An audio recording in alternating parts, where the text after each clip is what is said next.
It is called America's vital artery, a behemoth of water and sediment carving its path through the heart of a continent. For centuries, the Mississippi River has been the lifeblood of a nation, a conduit for commerce, culture, and life itself. But now, that artery is failing. The pulse is weakening. In the year 2022, a disaster of historic proportions began to unfold. The water levels plummeted by a staggering 11 feet, exposing vast skeletal mudflats where a mighty current once flowed. A ghostly silence fell over the waterway. Flotillas of steel barges, laden with the grain, fuel, and raw materials that power the American economy, were brought to a dead stop, stranded in the shallows. The nation's supply chain, so dependent on this liquid highway, seized up, creating a bottleneck of catastrophic scale. Further south, in Louisiana, a more insidious crisis was creeping inland. As the river's freshwater flow diminished to a trickle, the dense saline tide of the Gulf of Mexico pushed its way upstream, a relentless invasion. This saltwater intrusion contaminated the drinking water for hundreds of thousands of homes. A slow-motion catastrophe poisoning the very wells of communities built along the river's banks. The damage was not confined to human endeavors. An entire ecosystem, calibrated over millennia to the river's rhythm, began to unravel. Native species, starved of fresh water and habitat, faced a silent, devastating toll. This was not a singular event, a freak occurrence of nature. It was the beginning of a grim new pattern, a crisis that has returned with alarming frequency. Yet, the true culprit is not merely a lack of rain. This is a reckoning, the bitter harvest of one of the most ambitious and miscalculated mega-projects in human history, an attempt to tame a force that was never meant to be controlled. To understand the river is to understand deep time. It was born from ice and fire 14,000 years ago as the colossal glaciers of the last ice age retreated, unleashing a torrent of meltwater that scoured the land. For millennia before any European sail appeared on the horizon, it was a partner to humankind. The indigenous peoples, the Ojibwe, knew it as Mississippi, the Great River. They used its calm, predictable flow to travel, to trade, to connect their civilizations across thousands of miles. When French explorers began mapping these waters in the 16th century, they immediately grasped its immense strategic value. This was the key to the continent. The nation that controlled this single, sprawling waterway would control the destiny of the Americas.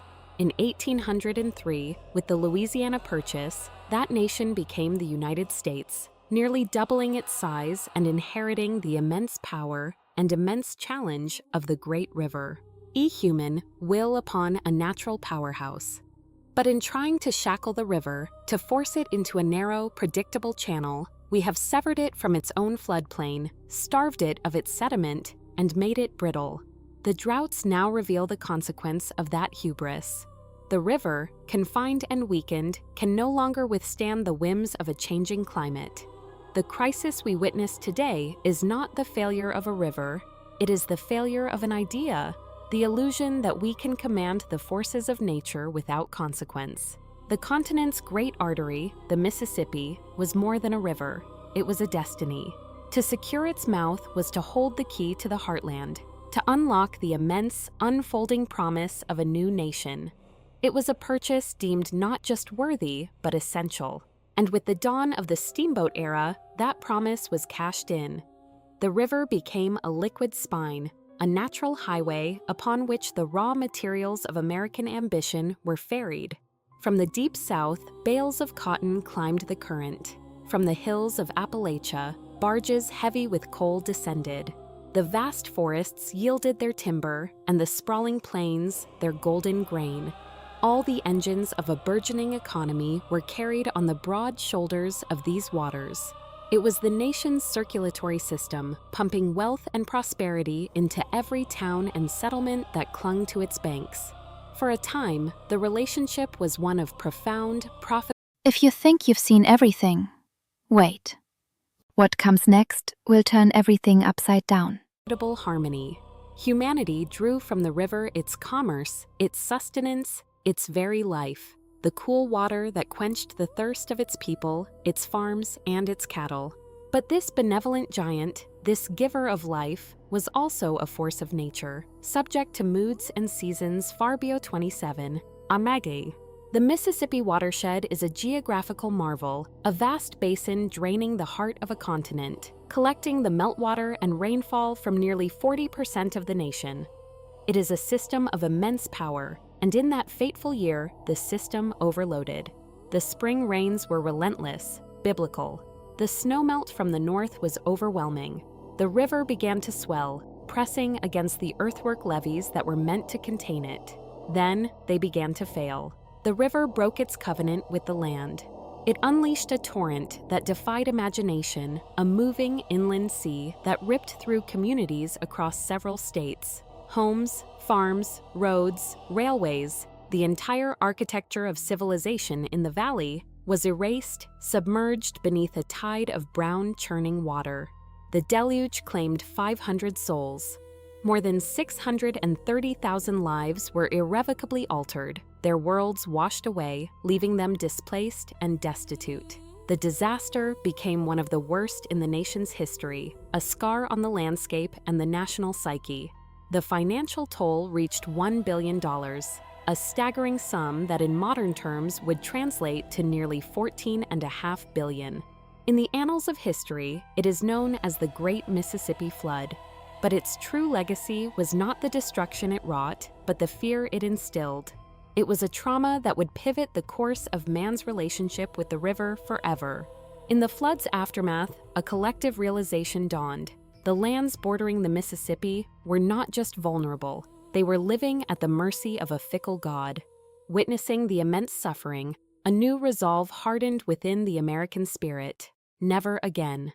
The government decided that the age of cooperation was over. The river could no longer be a partner. It had to be a subject. The time had come to rein in the Mississippi. The mission was handed to the United States Army Corps of Engineers. In the 1930s, they began an engineering campaign of breathtaking ambition. The objective was stark and absolute: to make the Mississippi flood-proof, and in the process, to refine it into an even more efficient conduit for commerce. It was a declaration of war on the river's very nature, and by their own metrics, the Corps achieved a spectacular victory. A colossal undertaking unfolded. They erected massive dams to choke the river's flow and locks to raise and lower vessels with mechanical precision. Hundreds of miles of levees were raised, fortified, and extended. The soft, natural banks, sculpted by millennia of currents, were armored in concrete and reinforced earth. The river's wild pulse was to be regulated, its seasonal fevers cured by concrete and steel. The results were precisely what the government had envisioned. The new system of dams and levees could now hold back the most furious of floods, containing the water and releasing it on a human schedule. The looming threat of another great flood was, it seemed, banished from the American mind. Man had confronted nature, and man had won.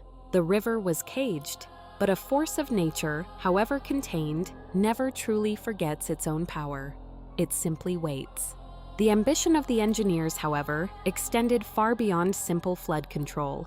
Theirs was a vision of total mastery, of bending the continent's greatest artery to the precise and predictable will of commerce. With the brute force of machinery and the unwavering confidence of a new era, they set out to impose a new geometry upon the wild.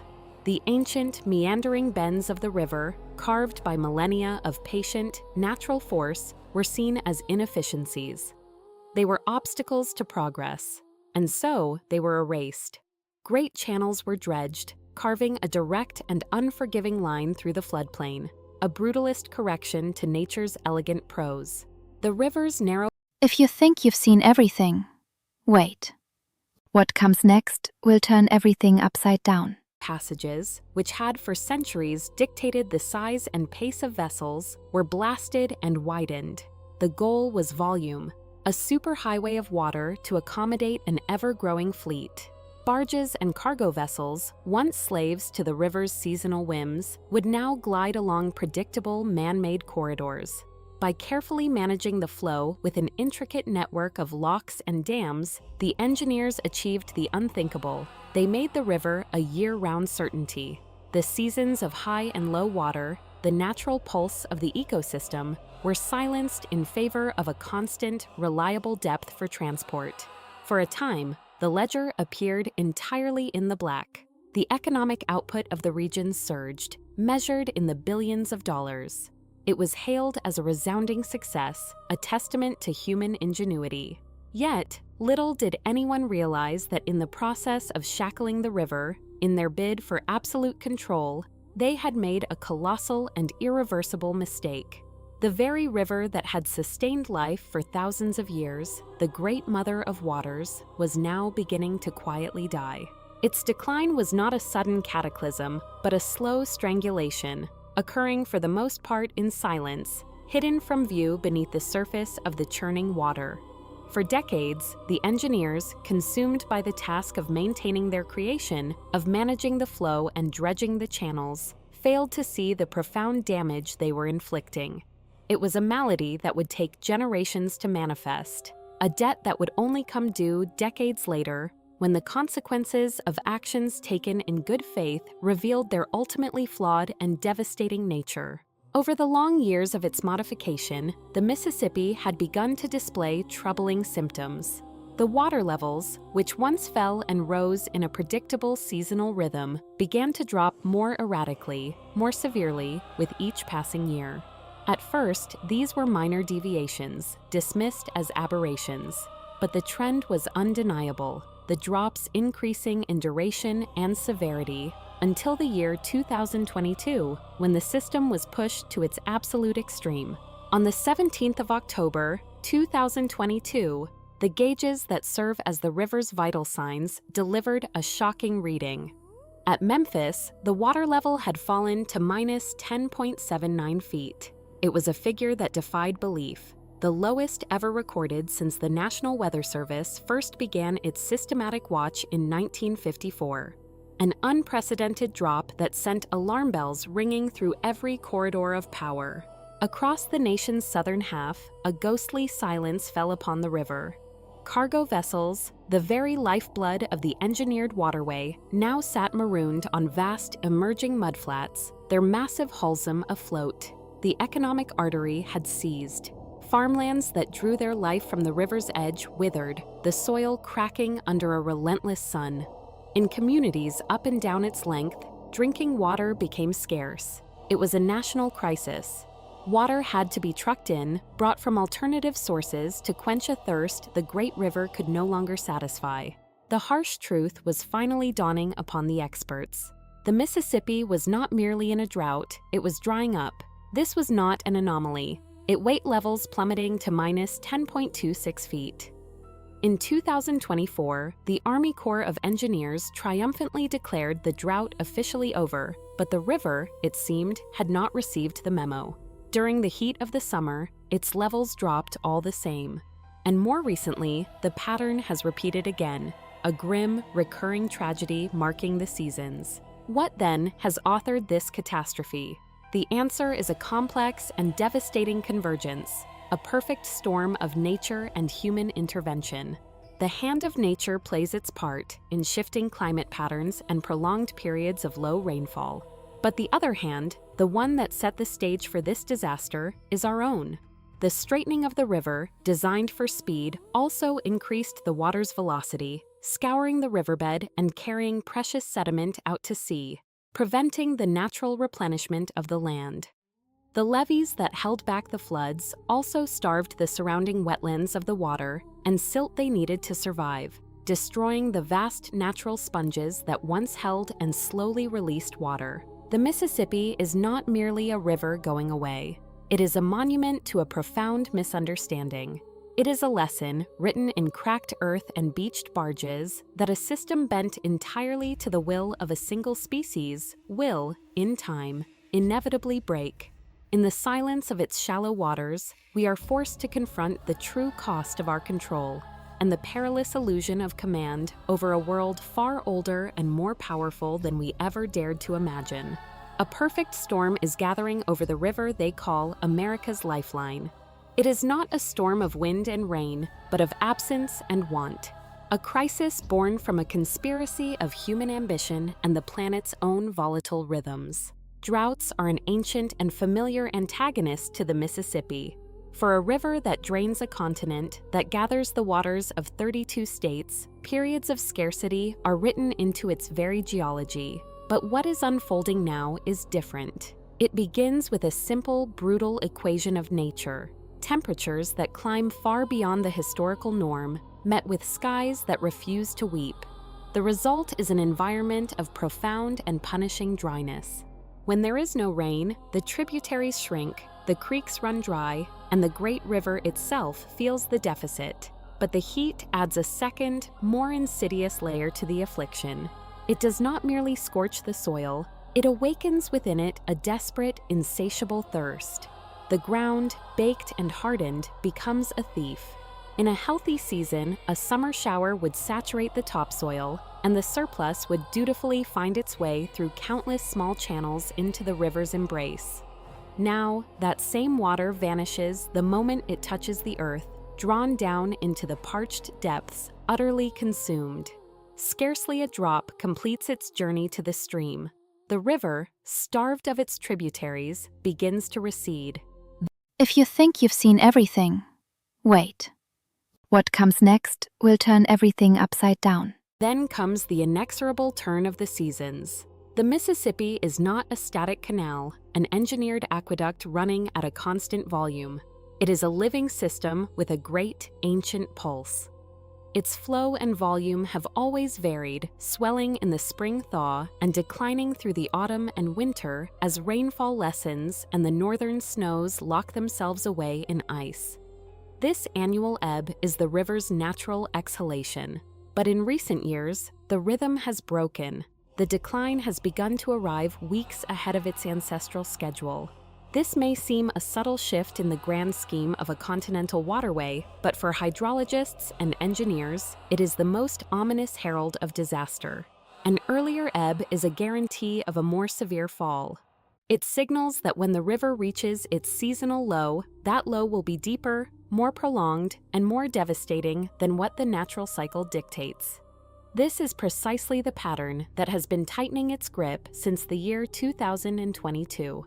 These elemental forces, the searing droughts, the spikes in temperature, the inconsistencies in flow, are not new phenomena. They have been shaping this valley since the last ice age retreated thousands of years ago. Yet, as far back as our meticulous records extend, nothing has mirrored the severity of the droughts that marked the years from 2022 to 2025. Nature alone cannot account for the scale of this catastrophe. To find the catalyst, the agent that magnifies this natural disaster, we must look not to the skies, but to ourselves. The answer lies in the very structures we built to tame the river. For over a century, human activity has reshaped the Mississippi. The changes were celebrated as triumphs of engineering, proving beneficial for trade and commerce, turning the wild river into a predictable superhighway for the nation's goods. We built walls to hold back the floods, and for a time, they worked. But in the process of controlling the river's rage, we quietly, unwittingly, created the perfect conditions to amplify its decay, making a drought 10 times worse than it ever should have been. Consider the levees and floodwalls. These monumental ramparts of earth and concrete stretch for thousands of miles. They were designed with a single purpose: to contain the river's fury during its flood stage. But by confining the mighty waterway to a narrow, deep channel, they severed its ancient connection to the vast floodplains that lined its shores. These floodplains and wetlands are not merely empty land waiting for a deluge. They are nature's great reservoirs, the river's own savings account. In times of plenty, the rising water would spill over the banks, spreading out for miles, saturating the land. The plains would slowly, patiently release it back. This was the symbiotic balance, a slow dance of give and take that moderated the extremes of flood and drought. We have arrested that dance. In our quest for control, we placed the river in a straitjacket. Now the floodplains lie dormant and dry, cut off from the lifeline that once nourished them. The river, imprisoned between our walls, has lost its ability to exhale, and with it, its capacity to endure the lean times. It is a lesson written in mud and dust. A system engineered for one kind of resilience can become catastrophically vulnerable to another. The lifeline, severed from its own sources of strength, is now a monument to the quiet tyranny of unintended consequences. And now comes the part no one talks about. But this is where the real mystery begins. The wild, meandering spirit of the Mississippi has been shackled. Where its waters once swelled with seasonal rains, spilling over their banks in a silty, life-giving embrace that nourished vast wetlands, there now stand unyielding walls of concrete. The river's ancient dialogue with the land has been silenced. This confinement has fundamentally altered its character. The water, denied its natural release into the floodplain, has nowhere to go but downstream and fast. Instead of a slow, life-giving pulse that recharges the earth, the river has become a relentless torrent, a direct channel to the sea. The immense volumes of fresh water, once patiently stored in the sprawling network of bayous and marshes for the dry seasons, are now lost. The consequence is a brutal paradox. A river engineered to prevent floods now actively cultivates catastrophic droughts. This acceleration was not an accident, but a design. In a triumph of 20th century ambition, engineers labored to tame the river's serpentine path. They rerouted its course, carving away its natural bends and oxbows, pursuing a vision of perfect efficiency. The goal was to create the most optimal, direct route for the great shipping vessels that are the lifeblood of commerce. Time was saved, cargo moved faster, and a victory was declared over the inefficiencies of nature. But in straightening the river's spine, they steepened its slope. The water, now guided down a smoother, more direct pathway, gained a fearsome velocity. The river's natural breaks were removed. This feat of engineering further diminished the river's capacity to hold water, ensuring that any rainfall entering the system would be evacuated with astonishing speed. This rapid drainage, celebrated as a triumph of control, is precisely what transforms a dry spell into a debilitating, landscape-altering drought. The reshaping did not end at the river's edge. To keep this watery highway operational, the riverbed itself is under constant assault. Engineers regularly dredge its bottom, scouring away sediment to maintain a deep, uniform channel for the massive hulls of modern ships. Nature, of course, adheres to no such rigid standards. A river's depth is a dynamic, shifting mosaic of shoals and deep pools, a complex habitat sculpted by the water's own energy. By imposing an artificial and uniform depth, we have created a profoundly unstable condition, a system perpetually at war with itself, its natural flow forever disrupted. The cumulative result of these alterations is a tragic transformation. The great artery of a continent has been reimagined as a simple drainpipe. Water has no place to collect, no opportunity to rest and seep back into the earth. This has created a bizarre and dangerous regional variation. In the lower reaches, a full-blown crisis can unfold as the last of the water rushes out to the Gulf, leaving behind a ghostly, desiccated landscape. Yet, hundreds of miles upstream, water levels might appear perfectly normal, masking the systemic failure of the whole. But this monumental mistake in hydrology demands a price. And that price is paid not in dollars, but in life.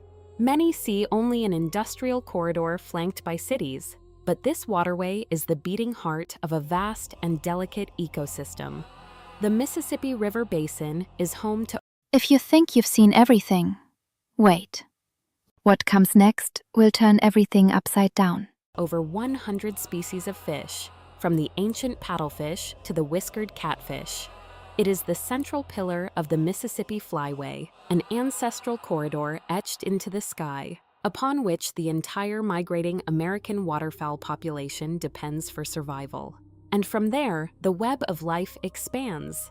Countless other species, mammals, reptiles, and amphibians, rely on these fish, these birds, and the river's once abundant mussels to endure. Their world is unraveling. The very dams and levees built to control the water's flow now cause it to stagnate in sections. This trapped water warms under the sun, its oxygen levels plummet, and it becomes a breeding ground for bacteria. This is the perfect environment for explosive algal BF, other key species with terrifying speed.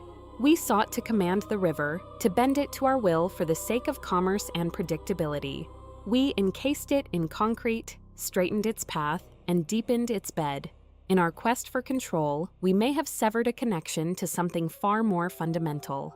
The river still flows, but it carries with it a silent, cautionary tale that what is tamed is not always improved, and what is conquered is often, in the end, lost.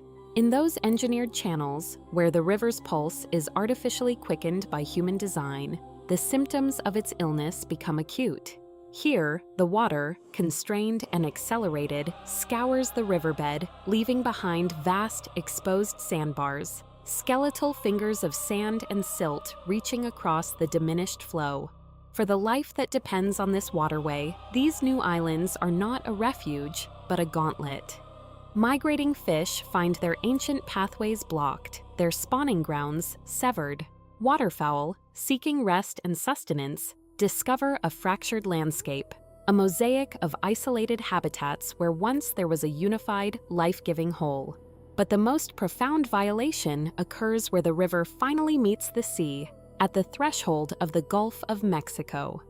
For millennia, this was a place of simple physics and profound creation. The Mississippi, a titan carrying the freshwater heart of a continent, poured its lifeblood into the salt of the ocean. It was a one-way transfer, a constant gift of sediment and sustenance that built the delta itself. In recent years, however, that fundamental covenant has been broken. As the river's volume falters, weakened by drought upstream, the ancient dynamic has begun to reverse. The ocean is pushing back. It is not a dramatic, surging tide, but something far more insidious. It is an invasion from below. Denser and heavier, the seawater does not flow over the top, but slides beneath the freshwater, an invisible wedge of salinity creeping upstream along the riverbed. The consequences of this phantom intrusion are nothing short of catastrophic. Ecosystems that have known only fresh water for thousands of years are suddenly, violently introduced to salt. For the wildlife, it is an osmotic shock, a biological eviction notice served on a continental scale. Creatures unable to adapt face a stark choice: flee, if they can, to ever-shrinking freshwater refuges, or perish where they stand. The plant life, the very architecture of the delta, has no such choice. From the towering cypress to the delicate marsh grasses, their roots are poisoned from within. The ancient tapestries of the marsh communities, woven over centuries, are being unraveled thread by thread. The entire ecological dynamic is being rewritten in saline ink, a permanent alteration where the wild suffers first and most deeply. Yet the crisis does not stop at the water's edge. It bleeds into the human world with devastating efficiency. Millions of people, entire cities and towns built along the Mississippi's banks, depend on its flow for the most basic necessity of life. They now find their taps delivering a taste of the distant ocean. The water treatment plants, designed to purify fresh water, are overwhelmed and corroded by the salt. In a humiliating reversal, the very river that serves as a superhighway for commerce must have fresh water brought to its communities on barges. A life-sustaining IV drip for a dying artery. This, however, is merely the first tremor. The artificially magnified droughts that invite this saltwater intrusion send shockwaves deep into the American economy. The Mississippi is more than a river. It is the nation's central conveyor belt. Upon its broad back, 90% of America's agricultural exports begin their journey to the world. Barges laden with the bounty of the heartland, corn from Iowa, wheat from Kansas, soybeans from Illinois, navigate its currents. When the water levels drop, this conveyor belt grinds to a halt. The channels become too shallow, the barges run aground, and the immense flow of revenue, the profits of an entire agricultural sector, simply evaporates. And another, equally vibrant economic engine is silenced. The tourism that thrives on the river's mystique and majesty, the grand river cruises retracing the journeys of history, the high-stakes fishing tournaments, the quiet recreation of kayakers and naturalists, all cease. This industry, generating billions of dollars in revenue and supporting hundreds of thousands of jobs annually, is predicated on a single, simple fact: a living, flowing river. When the water recedes, the docks stand high and dry, the boats are moored indefinitely, and the vibrant hum of recreation falls silent. We have engineered its banks, dredged its channels, and dictated its course, believing we could command its power for our own ends. But in its weakness, the river reveals a greater, more terrifying strength. We are learning that the river has its own memory, its own ancient laws that cannot be so easily rewritten. The consequences of our hubris are now flowing back upstream, a bitter tide of our own making. It is a lesson in humility, delivered by the slow, inexorable turning of a natural system against an artificial world. Beyond the economic tremors, a far more insidious threat lurks within these shrinking channels, a risk that strikes at the very heart of national security. For this is not merely a highway for grain and consumer goods. Down this immense aquatic corridor flows the raw energy of a superpower, the coal that fuels the nation's power grid, keeping the lights on in cities 1,000 miles away. The steel that forms the skeleton of its industry, destined for factories and construction sites. The petroleum, the very life. And now comes the part no one talks about. But this is where the real mystery begins. Lifeblood of its refineries is pushed slowly but surely along this vital artery. When these industries falter, the consequences are immediate and severe. A disruption here is not merely a delay, it is a direct blow to national defense, a critical compromise of the electrical grid, leaving a continent vulnerable. Yet, for some, the risk is measured not in dollars or megawatts, but in something far more profound, something that transcends the ledger of modern commerce. The Mississippi is an entity that predates the very concept of the United States. It predates the arrival of the British and the French. It witnessed the rise and fall of ancient civilizations, its currents carrying stories for millennia. For countless generations of native peoples, this is not merely a river, it is a sacred companion, a spiritual artery woven into the fabric of their culture and identity. As this ancient, historic companion is choked and eroded, it is not just water and soil that are lost. It is the very soul of their heritage, a way of life that is threatened with extinction. The Mississippi is, in a sense, the central nervous system of the American continent, an indivisible part of its identity. Its economy, its culture, its ecology, all are bound to the rhythm of its flow.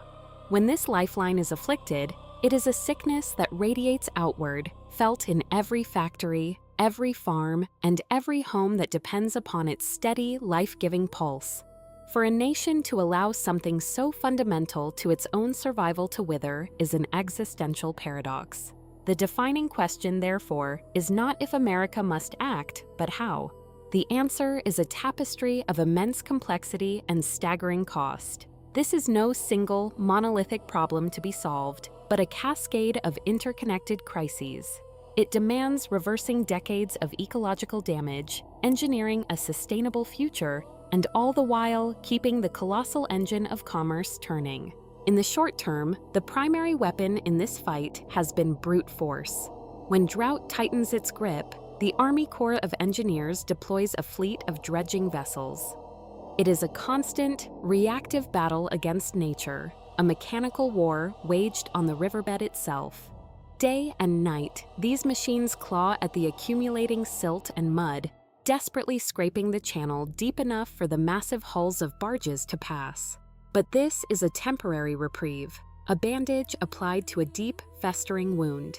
It keeps the cargo moving, yes, but it is a strategy that cannot hold against the relentless tide of a changing climate. Thankfully, out of this crisis, a more intelligent strategy is emerging. The first, most critical step is a shift from reaction to prediction. Across the vast watershed, A vast, silent network of sentinels now keeps a ceaseless vigil. A web of sensors and facilities monitors the river's every breath, water levels and flow rates, river stages and soil moisture, precipitation patterns, and the subtle, early whispers of drought. This monumental data-gathering effort serves a dual purpose. First, it is about building a comprehensive digital twin of the river, allowing scientists to decipher the intricate patterns of its behavior over seasons and decades. This deep understanding is the bedrock upon which any lasting solution must be built. Secondly, and more immediately, it transforms defense into offense. It allows for prediction, for foresight.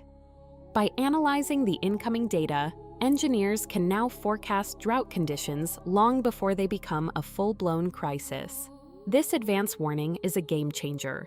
Shipping routes can be planned and adjusted weeks in advance. Municipal water supply plants can be prepped for the inevitable shortage. And crucially, the agricultural communities that depend on this water can be armed with the knowledge they need to survive what is to come. The struggle for the Mississippi is, in essence, a struggle for the soul of the nation itself. It is a test of foresight, of will, and of the recognition that a nation's true strength is not measured in its steel or its commerce, but in the health of the living systems that sustain it. The river has shaped America's past. How America now chooses to shape the river's future will define its own. A delicate, high-stakes calculus unfolds in the control rooms that govern the Great River. With the specter of drought looming, operators must orchestrate the flow of water, making arrangements that will determine the fate of communities and economies downstream. At the heart of this effort is the quest for an ideal approach to reservoir management, a perpetual balancing act between deluge and drought, designed to keep the water levels within a survivable range by precisely releasing or constricting the immense power held back by concrete and steel. But a purely defensive posture, a constant reaction to the whims of the climate, is not a viable strategy for the long term. A paradigm shift is underway as experts and engineers begin to enact sweeping reforms, moving away from the crisis management of yesterday toward a more resilient future. In the past, the logic was simple, almost naive. The vast reservoirs would swell during the wet seasons, dutifully capturing floodwaters. This stored bounty was then released periodically throughout the year. The flaw in this design, however, was catastrophic in its simplicity. These colossal basins, discharged with little thought for the compounding pressures of a changing climate, would often run dry just as the dry season reached its most punishing peak. When a true drought descended, the guardians of the water supply stood empty. The reserves, meant to be a buffer against catastrophe, were already gone. Now, engineers are embracing a more fluid, adaptive approach. The strategy is no longer one of simple storage and release, but of timing and foresight. They intend to synchronize the reservoir discharges with the river's most desperate moments. During a drought, releases will be timed to more effectively replenish the weakened downstream flows, injecting life back into the channel when it is most needed. This precision is especially critical during seasonal peaks of human activity, such as when the grain shipping that feeds nations is at its zenith, and the river must. And now comes the part no one talks about. But this is where the real mystery begins. Be navigable for barges heavy with golden harvests. While these measures are essential for preserving the economic lifeblood of the region, a deeper healing is required. For the river is not merely a conduit for commerce, it is a living system. To that end, another effort is gaining momentum, the Watershed Restoration Program. This is not about building new structures, but about remembering what the river once was. It is an attempt to reawaken the river's ancient memory by restoring the wetlands, the backwater channels, and the floodplain forests that once flanked its banks. These natural features were the river's own regulators, vast sponges that held water in times of plenty and slowly released it during scarcity, maintaining a healthy, consistent flow. If this restoration can be achieved, it promises more than just better water management. It promises a genuine ecological renaissance. It is a vision of nature making a complete comeback, of native vegetation re-establishing its hold on the land, of animals returning to their ancestral sanctuaries. It is the hope that the intricate, delicate balance that governed this ecosystem for millennia can be, piece by piece, restored. The river's health, however, is inextricably linked to the land that cradles it. This brings the focus to agriculture, a dominant force across the watershed. Here, a quiet revolution is being encouraged. The government is promoting practices that form a new covenant with the soil, methods that reduce the silent bleed of topsoil erosion, decrease the toxic runoff of nutrients, and champion the use of organic matter over synthetic alternatives. The benefits are twofold.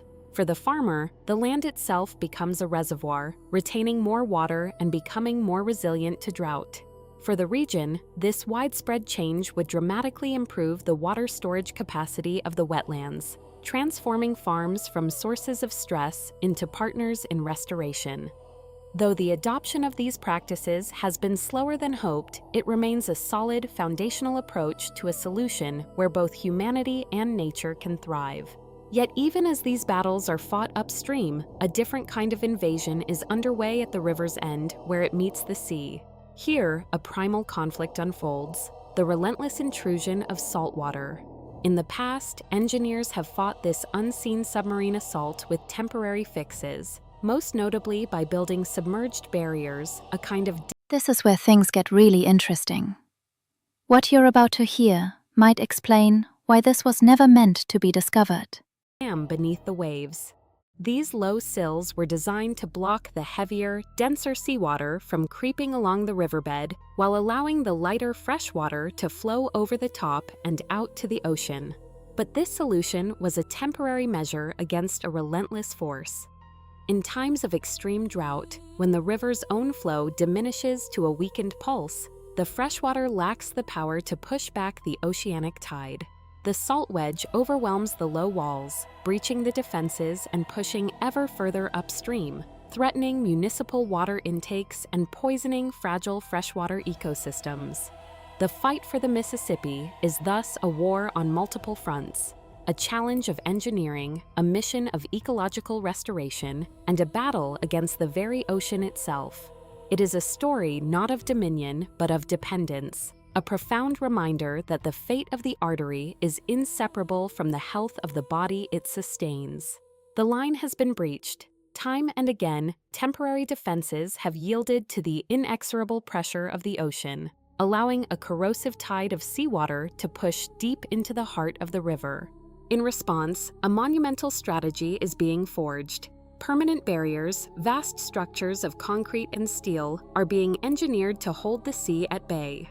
This immense undertaking is coupled with ambitious projects to physically reroute the river's channel, diverting its powerful flow during the most critical moments of drought and tidal surge.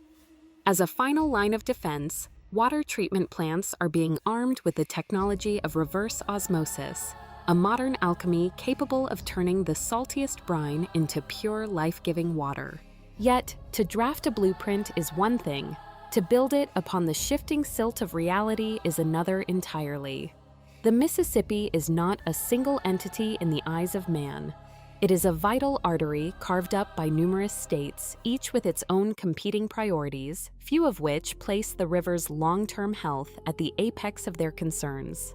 Forging a unified vision from this patchwork of interests requires a coordination that has long proven elusive. Every proposed solution extracts its own hidden toll. Altering the release schedules of reservoirs will disrupt the delicate, year-long cycles of hydropower generation. The vital work of wetland restoration means sacrificing productive farmland, turning fields of commerce back into primordial marsh. Building these colossal barriers is a costly wager against future droughts, calamities that may not materialize for decades. The funding for this generational project, though approved in principle, remains precarious, its flow ebbing with the shifting tides of political focus. Success demands a consistency of purpose and investment that spans years, even generations.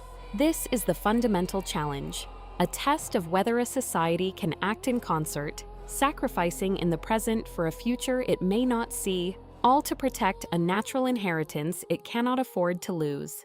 The river flows on, indifferent to the debates on its banks, awaiting a verdict that will be written not in policy but in water.